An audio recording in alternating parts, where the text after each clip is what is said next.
Dear brothers and sisters, we begin today by saying, Allahumma ballighna Laylatul Qadr. Oh Allah, allow us to arrive, to witness, to observe, to honor the night of power, Laylatul Qadr. May Allah subhanahu wa ta'ala allow us to catch it. May Allah subhanahu wa ta'ala not make us amongst those who are deprived on its day.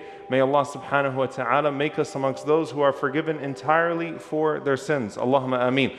And I actually wanted to go back to a narration that Anas ibn Malik radiallahu ta'ala anhu narrates from our Messenger sallallahu alayhi wasallam at the very beginning of Ramadan. And I want you to imagine the Prophet sallallahu alayhi wasallam ascending the pulpit on the very first night of Ramadan.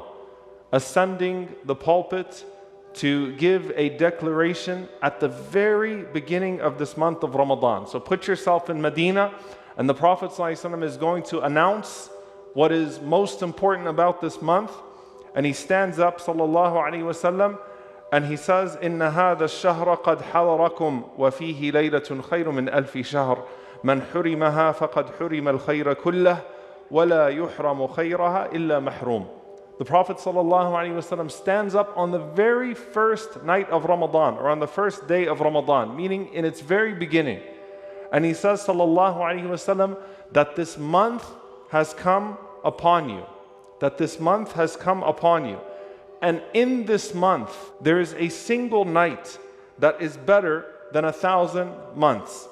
And whoever is deprived of its goodness has been deprived of all goodness, and no one is deprived except for one who is indeed deprived, mahroom.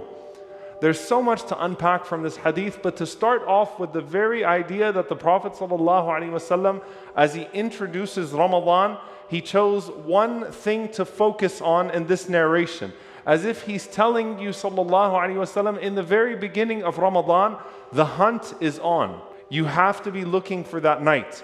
And everything about this month is about finding the forgiveness of Allah subhanahu wa ta'ala. And there is no night in this month in which more people are forgiven than this night. And every single thing about this month is about barakah, is about blessing and finding moments of increase. And there is no night of increase like this night in this month.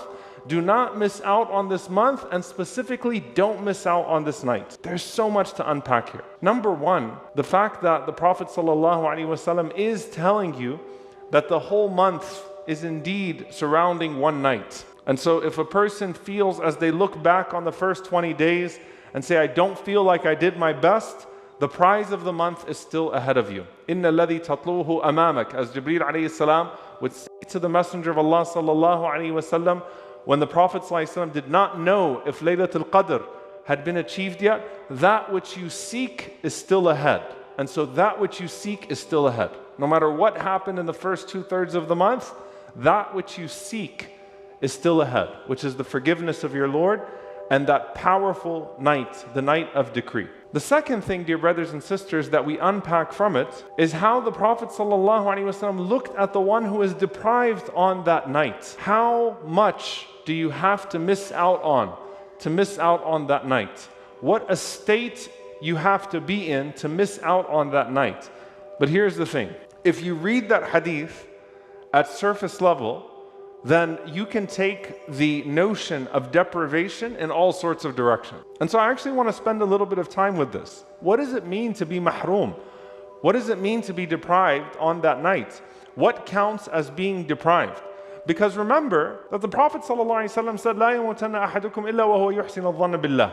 No one of you should die except that they have a good opinion of Allah. You're supposed to think well of Allah. In fact, the dua, the supplication that you are repeating throughout the night of Laylatul Qadr is an expression of husn al-dhann billah, is an expression of a good opinion of God. So it's really interesting because the Prophet ﷺ is saying that the best deed you can die with is a good opinion of Allah. And the dua that you make, the supplication that you make on that night is an expression of a good opinion of Allah, which is what? Allahumma innaka afu. Oh Allah, you are the forgiving one. Tuhibbul afwa. You love to forgive. Fa'fu anni. So forgive me. How beautiful is that? The best deed, the best dua, the best night. Oh Allah, you are the forgiver. You love to forgive. That's an expression of husn al-dhan billah, a good opinion of Allah subhanahu wa ta'ala. I expect good from my Lord. So don't come into these last 10 nights thinking that Allah subhanahu wa ta'ala is setting you up for failure. No, the fact that you're here, the fact that you have these 10, the fact that you have the intention to try to catch Laylatul Qadr is a sign of good things if you respond in a good way. So who is the one that is mahroom? Who is the one that's forbidden? And the scholars say if you plug this hadith, many of the scholars of hadith said if you plug this hadith into the hadith of Abu Hurairah radiallahu anhu, where the Prophet ﷺ once again ascends the minbar. And the minbar of the Prophet ﷺ had its 2 steps to the top. And so every step that he took, he said, Ameen, Ameen, Ameen. I told you to imagine the Prophet ﷺ in the very beginning of the month giving this bushra, this glad tiding, that if you catch this night, it is better than 1,000 months. Here, the Prophet ﷺ is ascending the pulpit, Ameen, Ameen, Ameen. And what was the context? He said, Jibreel alayhi salam, the angel Gabriel, تَنَزَّلُ الْمَلَائِكَةُ وَالرُّوحُ فِيهَا, the one who comes down on the night of power with all of the angels to come and record the worship and the forgiveness of the servants. Jibreel came upon me and he made dua against, he supplicated against, khaba wa khasr, ab'adahu Allah wa adkhalahu an-nar. Multiple narrations here. He is distant from God and entered into Jahannam. Who? And he said 3 things. The very first one, man dakhala alayhi ramadan wa lam yughfar lah, who Ramadan comes upon and he is not forgiven. Many of the scholars said if you take this hadith of Laylatul Qadr, the very first one, and plug it into this one, then the explanation of that would be a person who was present in Ramadan and present with Laylatul Qadr, present with that night that the Prophet ﷺ mentioned, and is deprived, i.e. not forgiven. Is deprived, mahroom, meaning they are not forgiven. So Jibreel alayhi salam is one who is honored by that night and who honors us by the permission of Allah subhanahu wa ta'ala on that night. And is saying, what a failure, what a deprived person who has Ramadan enter upon them and leave them without being forgiven. Now mention the other 2 things because it'll help you put into context what a mahroom person is, what a deprived person looks like. The second thing he mentioned, the one who you are mentioned in the presence of, sallallahu alayhi wasallam, and they don't send salawat upon you, sallallahu alayhi wasallam. Allahumma salli wa sallam wa barak ala nabiyyina Muhammad. They don't send peace and blessings upon the Prophet sallallahu alayhi wasallam. It has 2 things that are embedded in that. Number 1, and I'm going to say by the way that it is shameful, aib. It's truly shameful to hear someone whose mother tongue is even Arabic. And the first time they mention Muhammad sallallahu alaihi wasallam, they say, An-Nabi Muhammad, oh Muhammad, and they don't say sallallahu alaihi wasallam the first time. Bukhul, it's bakhil. The Prophet sallallahu alaihi wasallam mentioned it as stinginess.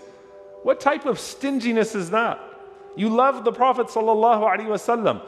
The man was the vehicle by which you have revelation, the purpose of life, and you hear his name and you don't say sallallahu alaihi wasallam. You say his name like you say the name of a brother, you say the name of a friend or someone in the street or someone that you're reading in the history books. It's shameful. What a stingy person. What an ungrateful person who hears the name of the Prophet sallallahu alaihi wasallam and does not invoke Allah's peace and blessings upon him. That's our adab, our manners with the prophets, right? The vehicles of Allah's mercy to us, and this man sallallahu alaihi wasallam, you want to be from the ummah of Muhammad sallallahu alaihi wasallam. What a bakhil person, what a stingy human being who finds it okay to just throw his name around. And again, someone even whose mother tongue is Arabic. It's one of the weirdest things in the world. I actually had a convert pointed out to me the very first time. He was shocked. He's like, this person speaks Arabic as his native tongue, and he's saying Muhammad sallallahu alaihi wasallam without saying sallallahu alaihi wasallam. What's going on here? Why? Because you just reduce him. So that means you're stingy and ungrateful, and you're missing out on a simple deed. Because sending salawat on the Prophet ﷺ is such a means of elevation. Why would you miss out on something so easy for yourself? So at least the first time in your conversation, when the Prophet ﷺ is brought up, you send salawat on him sallallahu alaihi wasallam. Afterwards, it's voluntary, and if you increase, it's good for you. And the third person was who? The one whose parents reach old age in their presence, and they don't honor them. It's one thing when a child doesn't understand the fadl of the parents, the virtue of the parents over them. It's another thing when you get older and you see your parents age. And the Prophet ﷺ mentioned that either one of your parents or both of your parents. But it's another thing when your parents are elderly and you still have the same behavior towards them and you're not doing the bare minimum of al-birr, honoring them, honoring their position upon you. Makes you stingy and ungrateful, like you're trying to miss out. Allah has put such a presence of reward in front of you. You're trying to miss out. Let's connect this back to who is the mahroom person. Who is the person who's deprived on Laylatul Qadr? Because these are characteristics of a deprived person, of a mahroom. Is the one who is mahroom the one who sleeps a few extra hours on Laylatul Qadr because they have work the next day, or they got really tired, they intended to come to the masjid at 3 a.m. but they ended up sleeping until 3:45. Does that person wake up and say, I'm mahroom, and cry and say that I did not catch Laylatul Qadr? Is mahroom the sister that can't pray the night of Laylatul Qadr because of circumstances out of her control?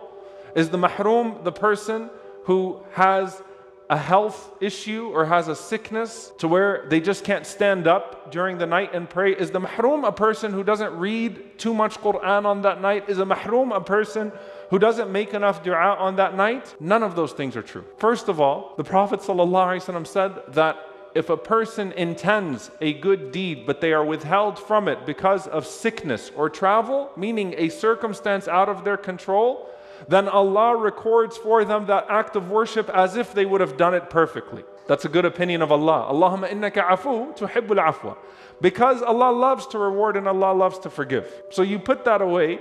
If Allah subhanahu wa ta'ala forbade you from one form of good on that night, He's recorded it for you, inshaAllah ta'ala. Exert yourself in the other forms of good. The mahroom is a person who is absolutely negligent. And the scholars say two things make a person mahroom. Number one, not establishing the obligations of that time. And that's why I said, Sa'id al-Musayyib said, whoever prays Isha and Jama'ah, just pray Isha. At least start there. Pray Isha and Fajr, right? Whoever fails the obligations of that night, and two, whoever sins on that night. You might be thinking, I'm not going to be sinning on Laylatul Qadr. But what a mahroom person you would be to fight with a security guard, fight with one of the masjid volunteers, or fight with the musalli as you're walking in, or see someone out in the parking lot at 4 a.m. after you finished your night of prayer, and then you're talking to that person and you say, hey, you heard about that person, and throw a sly comment towards them.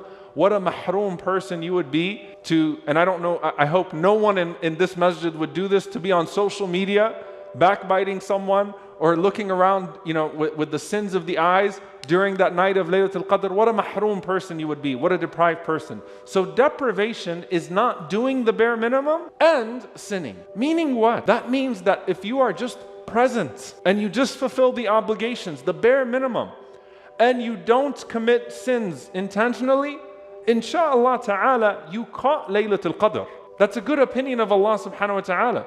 So don't, sit there and be depressed at the end of the night and say, I don't think I caught Laylatul Qadr and I'm mahroom. No. And there are multiple narrations to this I can't get into for the sake of time. But here's the second part of that. The second part of that is that some of the scholars mention that catching Laylatul Qadr means simply not being mahroom, not being deprived on that night, and it's khayru min alfi shahr. It's better than 1,000 months. But they said on top of that, every deed that you do is multiplied accordingly. So this is where al-mazid min al-ta'a comes in, to increase in the good deeds. Every dhikr is multiplied as if you're doing it 1,000 months. Every prayer, every dua is as if you're doing it 1,000 months. How beautiful and powerful is that? And so you got that bare minimum entrance. Have a good opinion of Allah subhanahu wa ta'ala.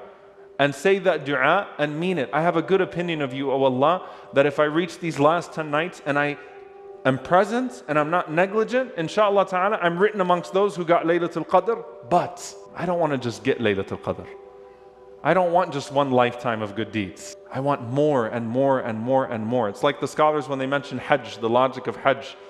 The Hajj has the acceptance, but still every letter that you read, or the Umrah that you go to, every letter of Qur'an that you read, the tears that you shed, the du'as that you make, that's on top of that, bi'idhnillahi ta'ala. And so truly come into these 10 nights. Allahumma innaka afuwan tuhibbul afwa fa'fu anni. Allahumma innaka afuwan kareemun tuhibbul afwa fa'fu anni. Oh Allah, you are forgiving, you are generous, you love to forgive, so forgive me. May Allah not make us amongst the deprived. May Allah not make us amongst the negligent. May Allah subhanahu wa ta'ala allow us to be amongst those who are fully forgiven on that night and forbidden from the fire. Allahumma ameen.